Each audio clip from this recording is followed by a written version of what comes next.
So this morning I was listening to one of my favorite artists. Her name's Rory, and she had this little segment of a song she floated out there. And over coffee, I could not stop listening to it. And in this song, she talks about giving up the ghost inside. Right? That voice in your head that says, you're not a good songwriter. Right? Or it talks about the age tightrope, where you're too old and you've missed your chance. Or you're too young, so you're not ready yet. You're an imposter in your own body. It's everything. Everything you fear, kind of rolled up into one entity. The ghost, as she put it.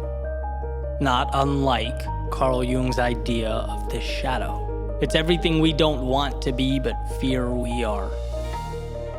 There's a saying I came across. It said, in every story there's a hero and a villain, and in your story you are both.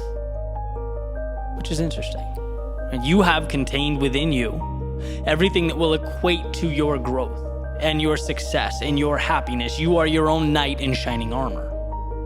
But also, within you exists the very fear and the doubt that could cripple that evolution. It could take down all those things that make you beautiful, or at least be detrimental to their evolution.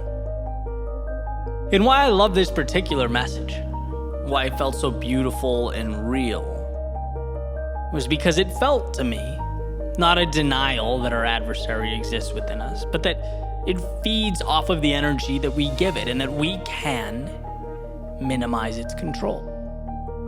We can be stronger than those thoughts that attempt to weigh us down, those ideas that try and lessen our self-worth.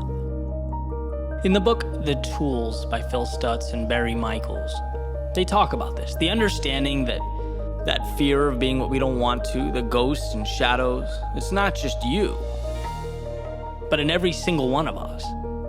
And that repressing it or pretending it doesn't exist, ignoring it, just allows it to survive underground. It allows it to continuously slip through into every thought, every decision, and every action. But they ask the question, what if we call it out? What if we change the narrative from trying to capture the approval of the audience and instead focus on winning the approval of ourselves? Taking those fears and insecurities, and instead of running from them, staring at them, accepting that they will always be there because we're human. They don't control us, we control them. And according to Stutz and Michaels, that's what inner authority is about.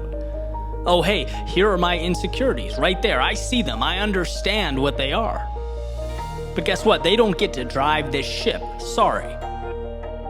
Every athlete comes face to face with the idea that they might not be good enough. Every creative or entertainer sometime along the way worries they don't have what it takes, right? Students worry about not being smart enough or tough enough. I mean, like I said, one of my favorite artists was literally capturing her experience with doubts about being a good artist, right? We all have that. We all have the shadow or the ghost or the voice in your head that comes to light every once in a while and suggests that you might not be who you want to be.